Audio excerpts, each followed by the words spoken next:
Mani sauc Ainārs Spura. Atrodamies manā zemnieku saimniecībā Zadeikas, Rundāles pagastā. Daudzus gadu garumā savu zemi bija iznomājis. Tagad pēdējos gadus kaut kā sadomāju, ka varētu pats mazliet nopietnāk ķerties pie lietas. Lauksaimniecībā izmantojamā zeme man ir 24 hektāri. Klāt vēl ir tādas palīga zemes, kas ir upes pļava, Lielupes krastā un mežs 2,5 hektāri. Vēl ir piemājas zeme, kurā ietilpst vīnogu lauks, kur ir nepilns hektārs. Šajā gadā bija iesēti vasaras kvieši. Nestoties, ka gads nebija tas labākais, izdevās diezgan labi. Nākamajā gadā, nākamajā sezonā domāju kviešu vietā zirņus sēt. Šogad bija diezgan izaicinājumu piepildīts gads, pat cik laika apstākļi nebija tie labākie.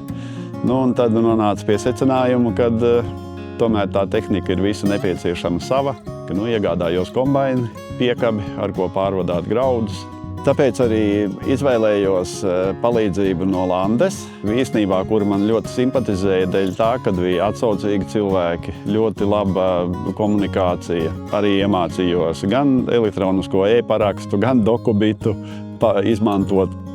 Tad novēlējums lauksaimniekiem, lai ir veiksmīgi turpmākie gadi, lai ir labas ražas un laika apstākļi nepieviļ, un lai veicās visiem, un galvenais nebaidīties un drosme.